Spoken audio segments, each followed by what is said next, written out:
has been a campus minister for 22 years, bless her. Her time evenly divided between Newman Center at Westchester University of PA and Gwynedd Mercy University, where she now serves as director of a 3-person team.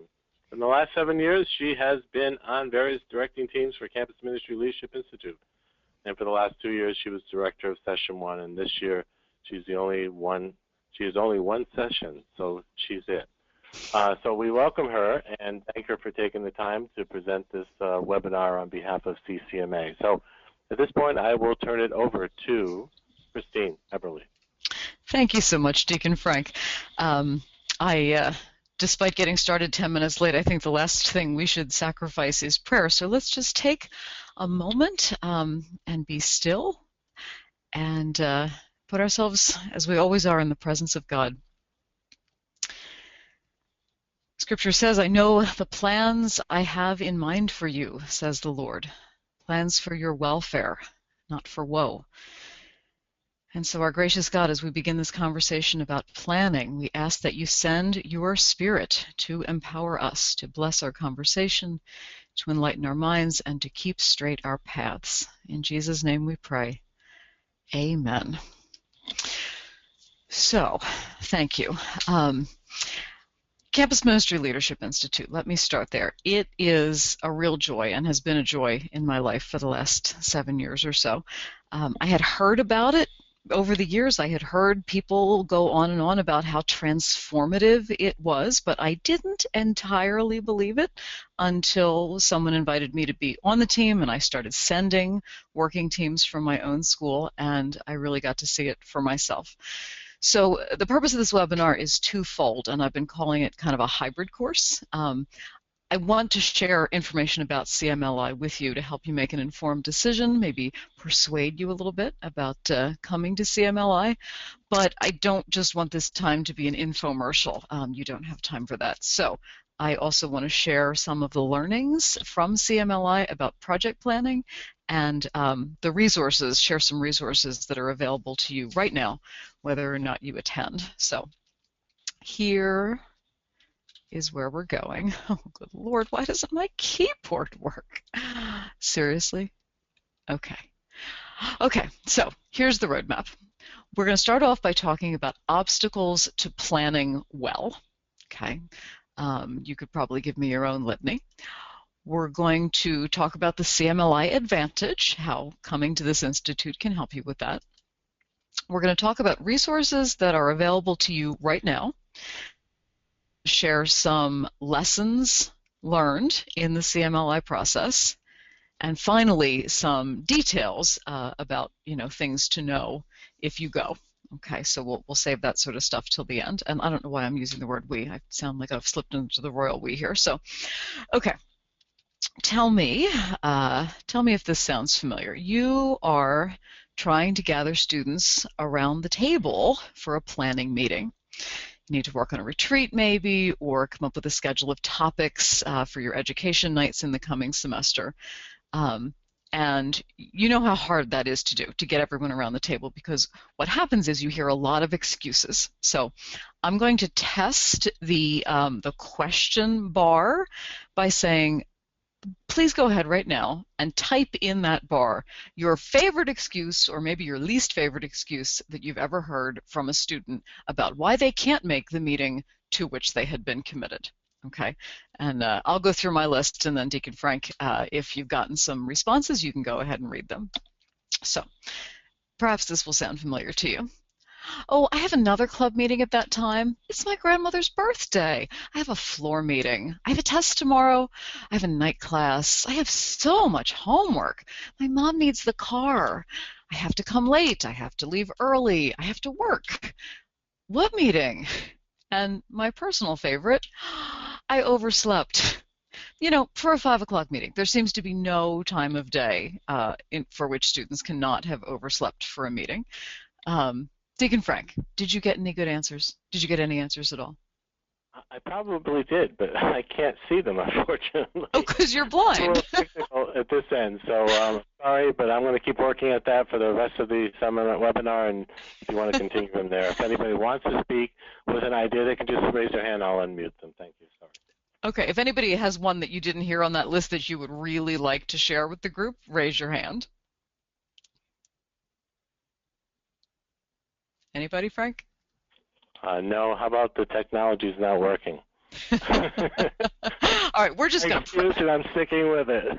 We are just going to press on here. Okay, so as you know, getting people around a table is absolutely maddening, and the inability to get the key players at the table with brains at the ready for a sufficient amount of time is absolutely one of the greatest obstacles to planning well.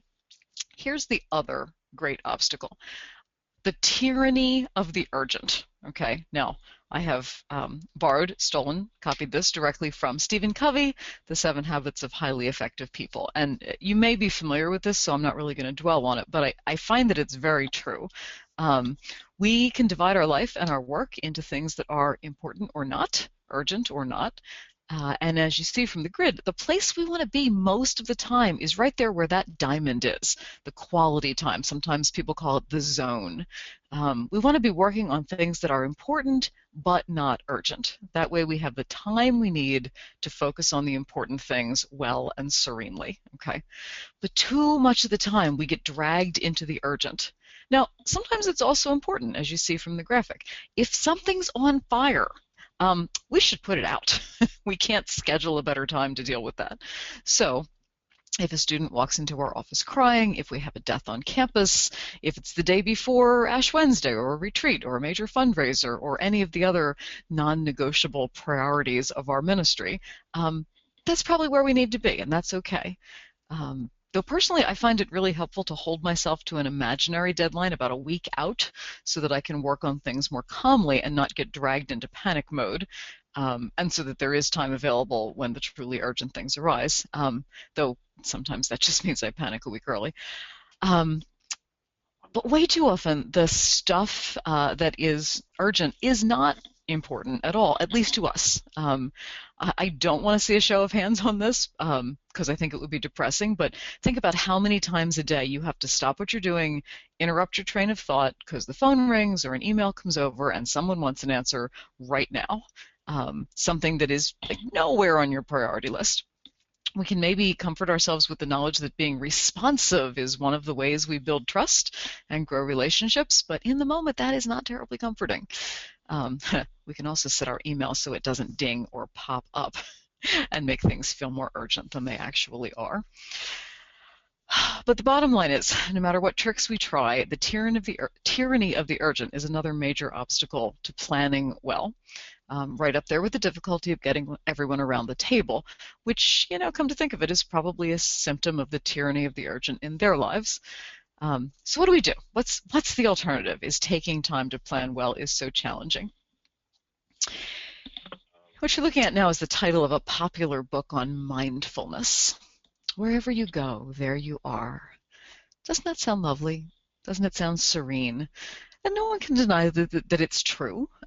Wherever you find yourself is indeed where you are. And that is a great mindset. When we're meditating or practicing mindfulness or just rolling with the countless unexpected detours that life on this earth entail. But when it comes to planning for the future in our ministries, whether the future is next week, next semester, or 5 years out, this is not helpful. We want to take our ministry in a thoughtful direction, not just wind up somewhere like Bugs Bunny popping up in the desert, wishing he'd taken that left turn at Albuquerque. So this is where CMLI can really help. And what I'm going to do is I'm going to give you we're going to go back and forth. I'm going to give you the big picture first, and then at the very end of the webinar, circle back to the really practical details. If you have a question, I was going to say go ahead and type it. We have no idea if the technology is working, but you can certainly try. But please know that if it's a scoochy detail you're wondering about, I'm probably going to get to that at the end. Like if you're wondering, what airport do we fly into? That answer is coming later, but not to leave you with the edge of your seats, it's El Paso. Okay, CMLI 2015, here you go. We are going to the desert, ladies and gentlemen. We're going to the St. Albert the Great Newman Center that serves New Mexico State University in Las Cruces, New Mexico, which is sort of in the south, I think, eastern corner of New Mexico. It is in June, Tuesday the 16th through Sunday the 21st, and registration is $325 a person, and I'll get into that a little more later. CMLI is a collaboration among all the groups whose logos you see right here. It's a program of the U.S. Conference of Catholic Bishops, and it has been around for about 17 years. It was started by Michael Galligan-Sturl. Some of you probably know him. He was the editor way back in the day of a book called The Gospel on Campus, kind of a best practices manual. And the story he tells is that he had been asked to do another follow-up book, and what he said was, campus ministers don't need another book. Okay, they need hands-on practice and learning in collaborative ministry. And so CMLI was started. And the thing that probably makes us most unique is that it is for teams of campus ministers and students who attend together. And so we model that collaborative ministry. It was originally funded in the beginning by a grant from the Frank J. Lewis Foundation, but since 2013 our primary sponsor has been the Catholic Apostolate Center in Washington, about which I'll tell you more in a minute. And our other wonderful sponsor is Catholic Extension, which serves mission dioceses. In my introduction, Deacon Frank mentioned that there used to be 2 sessions of CMLI, and that's because from 2012 to 14, Catholic Extension offered scholarships to schools in mission dioceses and actually funded a second session of CMLI, so it happened in 2 locations each summer. This year they've redirected their funding to offer significantly more scholarships, which means that even more schools from mission dioceses can travel to CMLI. So more on that later. So that's the behind the scenes, folks. Here's the front line. Here's who you will meet if you come to Las Cruces in June. We have a directing team of 20 people from 6 different schools who have been working since fall to get ready to host this year's Institute. You may know and recognize some of the campus ministers from Ohio. Father Vince Hawk, who serves Ashland and also has some oversight for the College of Worcester. From the great state of Texas, Maria Smith from St. Mary's and Greg Ramzinski from Texas Tech. And from our host school, New Mexico State, Sal Melendrez, and of course me. I'm in Philadelphia. You'll notice that the team covers a lot of ground, geographically, as well as representing state, private, and Catholic schools of different sizes. And 3 of the 6 schools represented are in mission dioceses. The team has a 1-to-4 campus minister to student ratio because we wanted to model the collaborative ministry approach that CMLI teaches. So, how much do I love CMLI? A whole lot, but let me count the ways. Here are some of the great advantages that you get if you come to this institute. First of all, you get 12 uninterrupted hours of program planning time. Okay, remember the initial slide about how hard it is to get people around the table for an hour. You get 12 of them. And the way it works is that you come with an idea that you're going to work on at the Institute, and you actually submit that idea in your registration materials. So you know what you're going to be working on, and then you get 12 uninterrupted hours of program planning time to do that. And in the course of doing that, you get clear direction through a thoughtful process. People have worked really hard over the years creating and then refining the project materials. You get a meaningful connection with other schools. You will be in small groups, students with students, campus ministers with campus ministers, for directed conversation, for faith sharing, for a number of different things. You'll get some quality campus minister time to pick each other's brains and network and problem solve. You get powerful prayer experiences. Maria Smith from St. Mary's is our liturgist, our musician, and she's working with her students to create some really beautiful things, that your students may or may not have experienced before, depending on, what your ministry setting is like, because goodness knows we all have different resources. You'll get to do some creative work with Empowered by the Spirit, the bishop's document on campus ministry. The students in their small groups will actually dig into the 6 aspects of campus ministry. Each group will work on one, will present their learning. it's a real hands-on experience of that document. And finally, did I mention the 12 uninterrupted hours of program planning? That's very exciting. Okay, they say a picture's worth 1,000 words, so here's just a couple, 3,000 words perhaps. This is program planning, Cleveland State last year at John Carroll doing their wrap-up session. Talked about having meaningful connections. Here's the students on last year's directing team having a wonderful lunch together. Talked about powerful prayer experiences. Here's the New Mexico State team back in 2012 at the University of Missouri, Mizzou, during the Taizé prayer. Okay, that's a good introductory bit on CMLI. I'll get into the nitty-gritty details later, but right now we're going to talk about our sponsors, because this is stuff that you can use right now whether or not you come. And here's where we're going to hope that the technology does not fail us. So Catholic Apostolate Center is a ministry of the Society of the Catholic Apostolate, which you might more commonly know as the Palatines. They were founded in 2011, so pretty recently, in Washington, D.C., to respond to the needs of the church. What a great mission. To that end, they hold conferences, seminars, webinars, presentations, as well as providing a lot of online and print resources with a couple of goals: developing formation programs for the new evangelization and facilitating collaboration among pastoral leaders. So let's take a look at their website.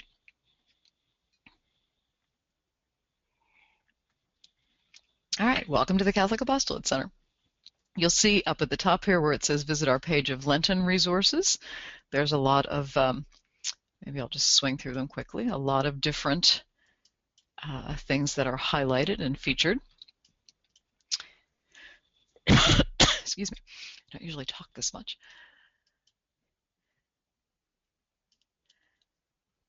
And if you go up to their tabs and go to their online resources, look at all this good stuff. You know how students adore Pope Francis. Here's a whole page of links to, things about Pope Francis, videos and speeches and homilies and all kinds of things. And the online resources go on and on and on. This is the year of consecrated life. We all know we should be doing something to mark and observe and celebrate the year of consecrated life. There's a whole page of resources there. So this is yours. You can go there. You can poke around to your heart's content. And I mentioned a moment ago that collaboration among pastoral leaders is one of their goals. And so that brings us to this website, Empowered Campus Ministry. This is a collaborative effort between the Catholic Apostolate Center and the USCCB. And it has been designed, this whole website has been designed specifically to provide resources for campus ministers and campus ministry student leaders, especially around the themes and aspects of campus ministry and Empowered by the Spirit, using the USCCB's pastoral letter. So if we go back here for a moment, here is, nope, that was in the penultimate version of my PowerPoint. Okay, I'll just read you their mission. Here's what they say. We seek to continue the Catholic campus ministry conversation through a virtual community of practice that contributes to the evangelizing mission of the Church in higher education. So this website provides a lot of networking, sharing of resources, discussions, campus ministry specific blog posts, all kinds of good things. Up here, if you click on home, you can become a member just by signing up. I think there's 162 members already, campus ministers and student leaders. And if you go over here to the blog, is that where we're going? Where are we going? Oh, sorry, if we go over here to campus discussions. Okay, if you go to campus discussions, you'll see there's 53 discussions already underway. Many of these are PowerPoints or Prezis that are the project presentations from previous CMLI institutes, both session 1 and session 2. So lots of people did stuff around, Welcome Week, or alternative break projects. You can actually go on and see other people's PowerPoints and look at other people's good ideas. You can respond to them. You can start a conversation. Again, this is a whole second site where there is just so much that you could see and explore. And like I said, all these resources are yours now, whether or not you come to CMLI. Finally, third sponsor, Catholic Extension. I was going to do a show of hands, but I'm not sure that's working very well. Maybe you could try, if you're from a Catholic Extension, a mission diocese, try raising your hand, and Deacon Frank. Everything's working here, Christine. So it's working? Okay, yeah. all right, fantastic. Back, so we're all set. If you're from a mission diocese, raise your hand. I was guessing there were going to be 3. We have 3 hands raised. Okay, good guess. All right, so Extension was founded in 1905, so it's 120 years old, based on the realization that Catholics in geographically isolated areas did not have access to the church on a regular basis. No church building, few priests, little access to sacraments. And so Extension was founded to help Catholics in geographically isolated areas to participate in the life of the church, to raise money to help bring the church to these communities, construct church buildings, support priests, and develop the missionary spirit in Catholics across the United States. So they do a lot of incredibly helpful things. Actually, before I move on to the next thing, I did just want to show you the map, because I think it's may I interrupt you? I think Frank has a question, if you don't mind at this point. Oh, yeah, as my thing is loading. That's great. There you go. Okay. Frank, go ahead.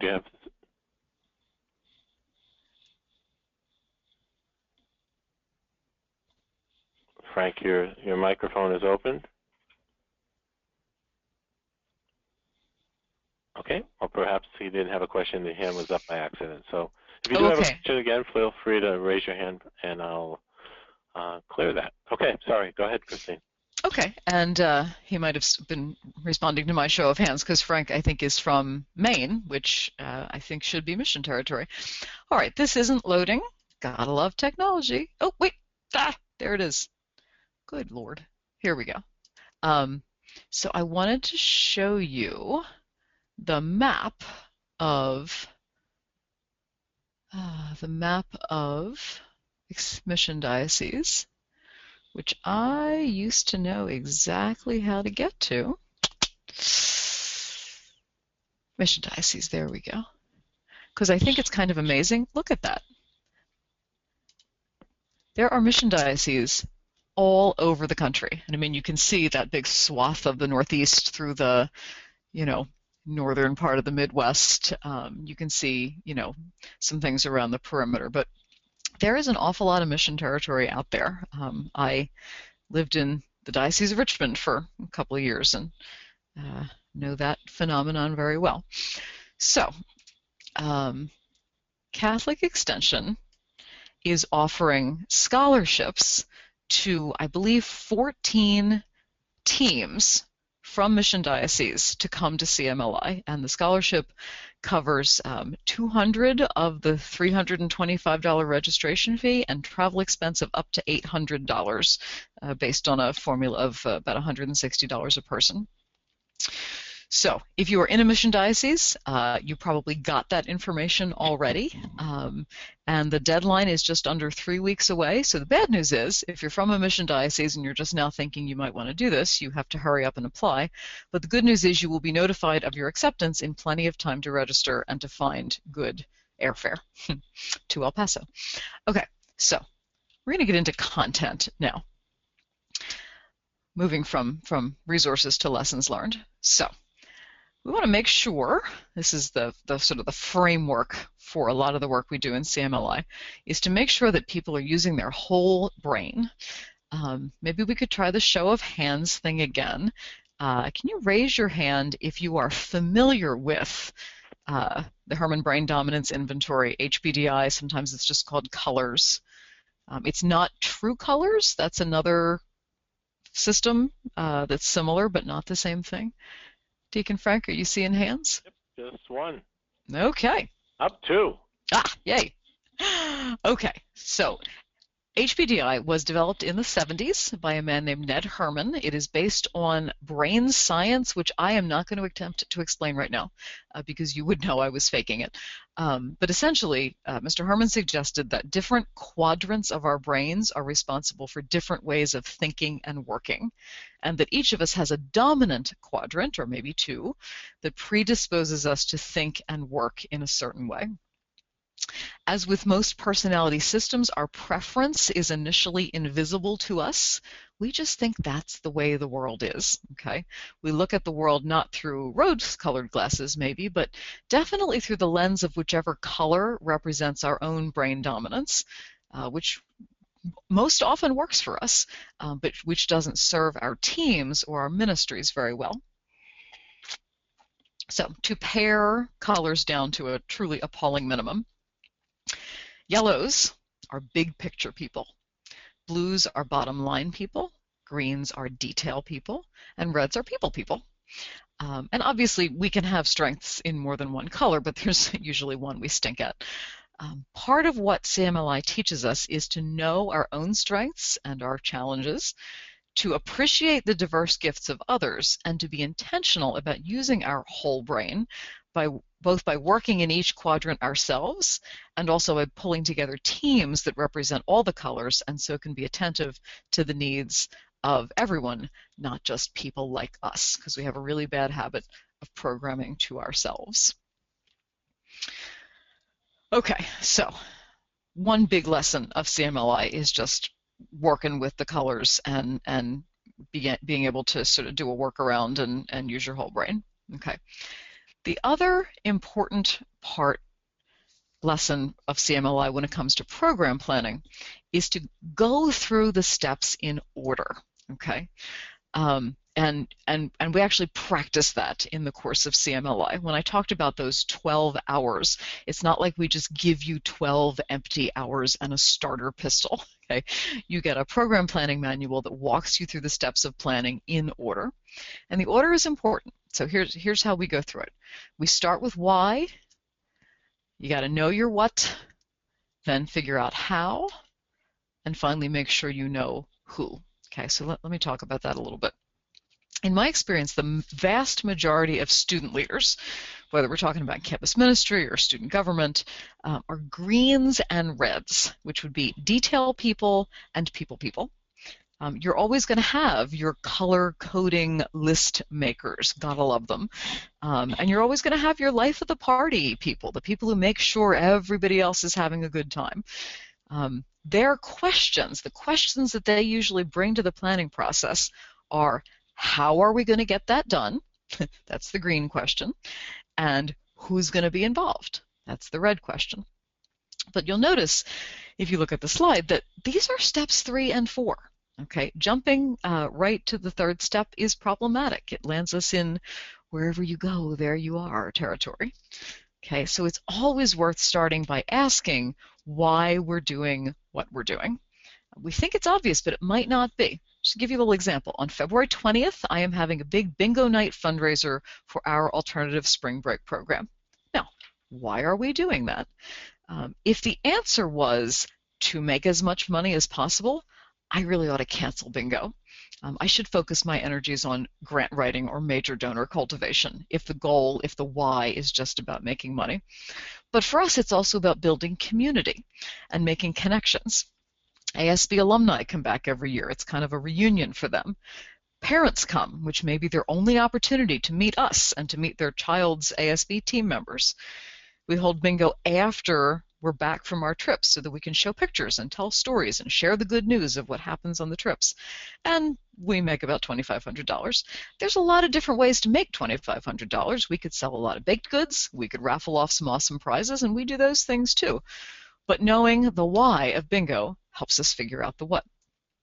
Same goes for our ASB trips in general.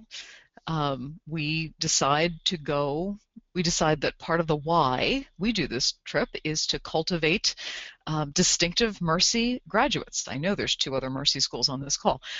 We're trying to cultivate what our president calls distinctive Mercy graduates. We're trying to educate students in the Mercy charism. And so we go to places where we can be in the Mercy world, where there are sisters and Mercy-sponsored ministries and associates, maybe even Mercy Volunteer Corps members. And that's an integral part of our experience. That helps us know what to say no to, because there are a lot of good things out there we could do. But we say no to some things so that we can say yes to the things that fit our why. Starting with why is valuable not only for events and activities, but also and especially when you are pulling the camera back and trying to figure out what you want your campus ministry to look like. You can't do everything, no matter how many people you have on staff, and I'm guessing most of us don't have very many. So it's worth asking ourselves from time to time, and summer planning days is a great time for this. Why are we here? Why are we doing this? What's our mission? Especially as you move from one job to another, it's worth asking again, because the why of one ministry setting might be very different from the why of another. I learned that the hard way when I moved from a Newman Center at a state university to the campus ministry office of a school 1/10 the size. I tried to jump right into, how do I program here? Okay, I am a green. How is my question? That's what I'm always going to lead with if I'm given my druthers.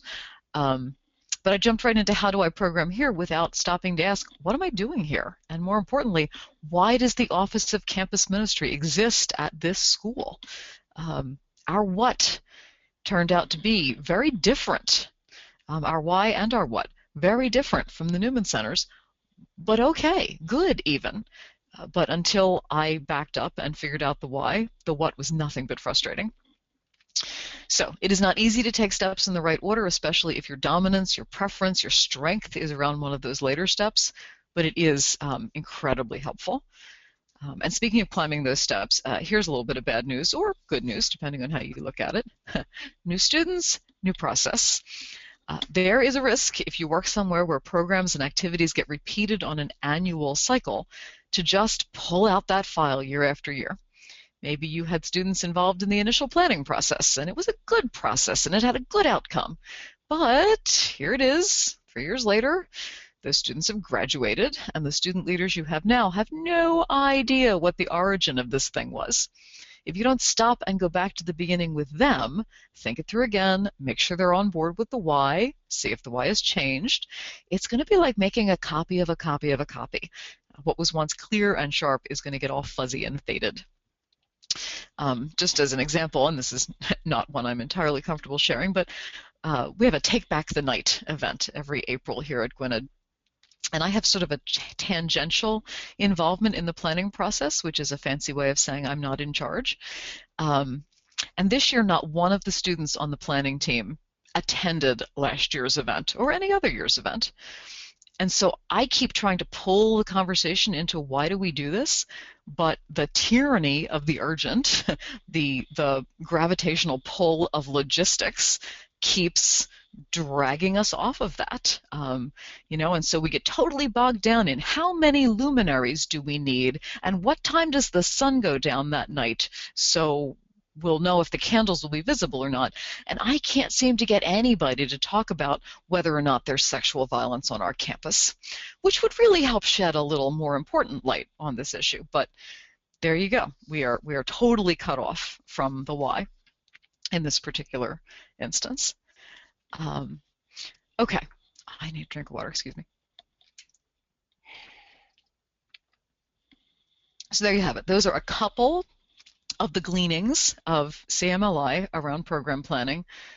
The colors and the need to use your whole brain, the need to take steps in a good order. What you're looking at now is the postcard that hopefully many of you have right there on your desk, because we sent it out right at the end of December, beginning of January.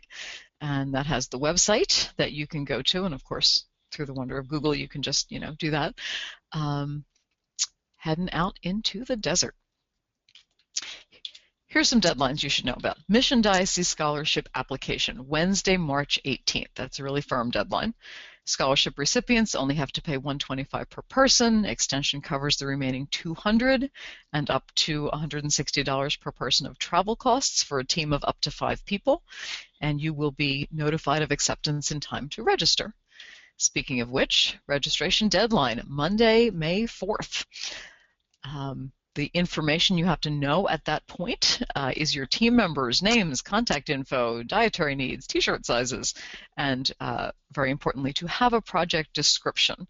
I know it's tempting to think, well, we'll figure it out later, but you do kind of need to get it figured out by the beginning of May. And you know what? You don't have your students around to be talking to beyond that point anyway, so just as well that the deadline's in early May. So, in order to register, you need a team and you need a project. And really, you can pick those in whichever order works for you. Some people know exactly who they want to take. This is actually true with my school this year. We have 4 freshmen who just showed up here on fire. And most of our student leaders had already graduated last year. We're in one of those low spots here. And boy, these 4 girls just showed up on fire, and they are so excited to come to CMLI and work on something. And so our task is to decide, what do we want to work on? The campus minister that I'm sending with them and that team. They know they're going, and so they're going to figure out their project. You could also absolutely do it in the other order. You could decide that what you desperately need at your school is a freshman retreat, and so you are going to figure out who to invite, who would be a good person to work on that project. It doesn't matter which order you do that in, as long as you do both things. But since this is the order they're on the slide, choose your team. You might want to think about a balance of, gender, ages, majors, colors, if you can figure out your students' colors. Most importantly, people who sort of are already leaders, or at least emerging leaders, and people who will be able to contribute to your ministry going forward. If you've got a project that you want to work on, you don't necessarily need every student leader from that project to go, but you need a representative group. And maybe the students who don't go make themselves available, via iChat or something, during the time that CMLI is happening. I know a couple years ago, a team that I had was trying to come up with a name for a retreat that a lot of other students were going to be helping with, and they just emailed out the suggestions, and they got people's votes. So those are some thoughts about how to choose your team. You also have to choose your project, and the goal is to come up with something that is specific enough that you can jump in and get to work, but open-ended enough that there is still room for creativity for the people who come. So, just as an example of a project that gets better with each refinement, suppose you were to say, we want to develop a plan to strengthen campus ministry. That's a lovely goal, except for the fact that you could reach the end of the Institute still trying to figure out what you wanted to work on. Okay, so let's refine that a little more. We want to develop a plan to improve our weekly Newman nights. Okay, that's getting better. We've narrowed it down from campus ministry to Newman nights. That's good. Still a little vague. So what if you said, we want to develop a plan to organize our weekly Newman nights thematically, focusing one night each month on catechesis, service, spirituality, and fun. Ooh, look at that. Suddenly, there's some meat on its bones.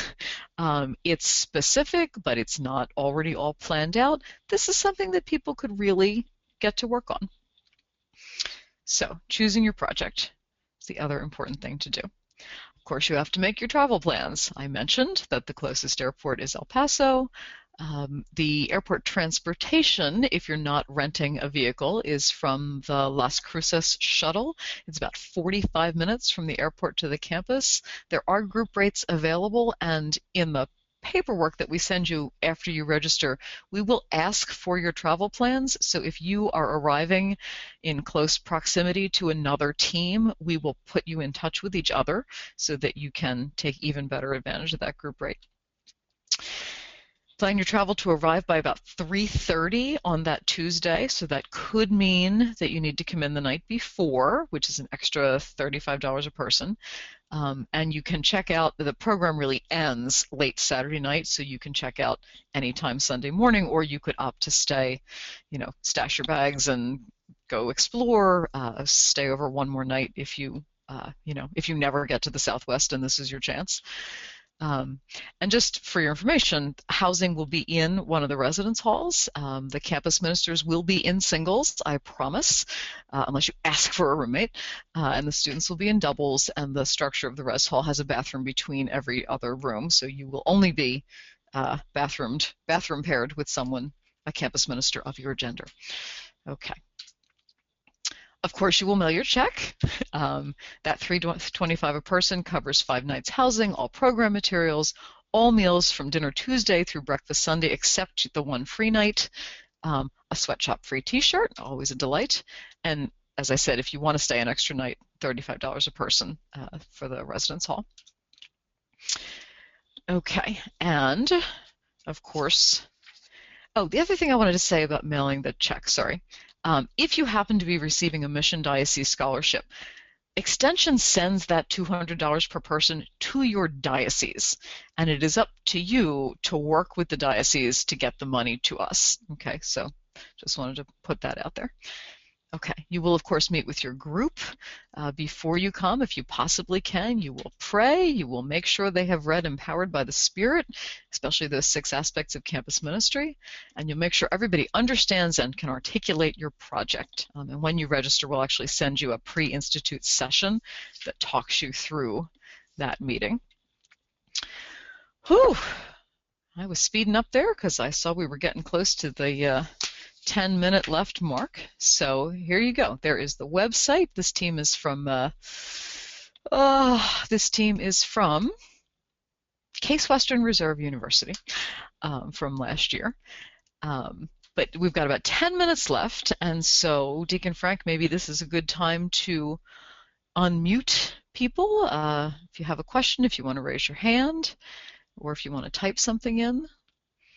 Anything? Well, thank you, Christine. We are operational here now, and so if you may raise your hand, I'll be glad to open up your microphone. If you'd like to type the question in and have me state it for you, we'll be glad to do that. So if we just take a moment, either raise your hand or type in your question.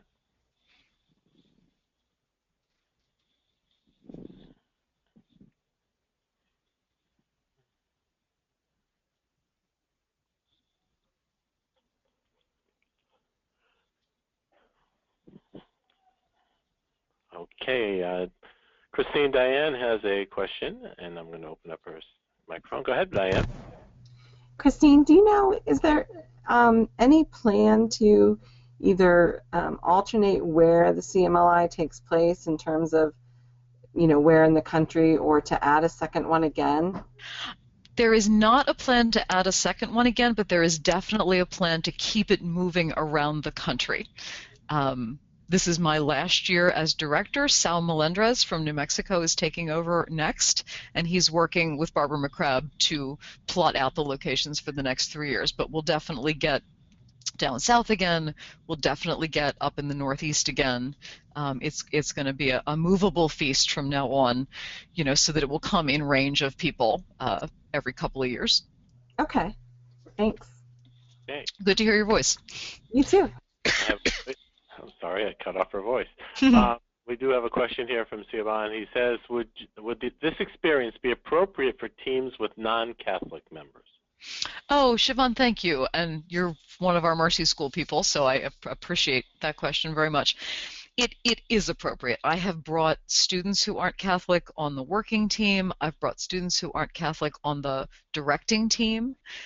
It's a little bit challenging. Just because we, as the directing team, we have to keep reminding ourselves that not everybody is Catholic, and it's real easy for us to fall into that we language. I wouldn't bring somebody who's like desperately uncomfortable with Catholicism, but as long as they understand that this is a program of the U.S. Catholic bishops, but mostly it's so that you can strengthen your campus ministry. We know that campus ministries at Catholic colleges are composed of a lot of people who aren't Catholic, which is a deep irony. But yes, that would be absolutely fine. We've got daily Mass, but we've also got a variety of other prayer experiences, and we have certainly had students of various faiths who have done quite well. Okay. Well, thank you for that question. Are there any other questions? Please feel free to raise your hand or type it in.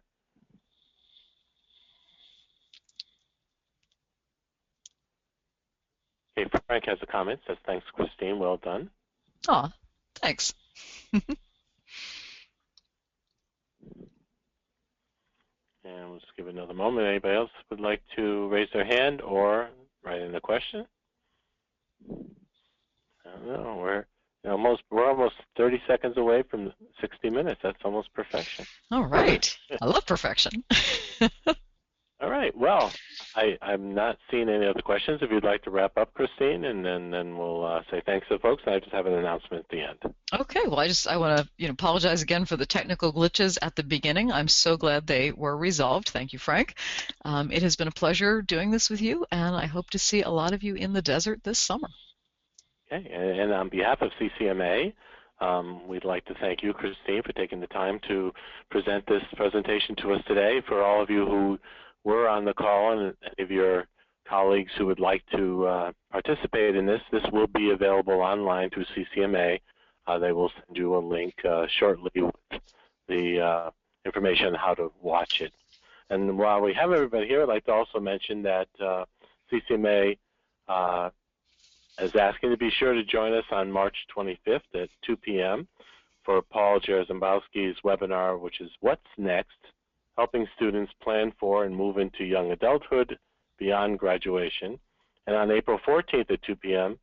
Eastern Time for Austin Schaefer's Multiply Your Campus Ministry, a Leadership Retreat. And we'll have more webinars in May and June, and we'll start up again in the fall. So if you're interested in presenting a webinar or have ideas on webinar topics, please contact Krista Bollinger at the CCMA office at info@ccmanet.org. And she will work to get it taken care of. So on behalf again of CCMA, thank you, Christine, and thank you to all who participated. Have a great week and a most blessed Easter if we don't see you or talk to you before then. Thank you, Frank, so much.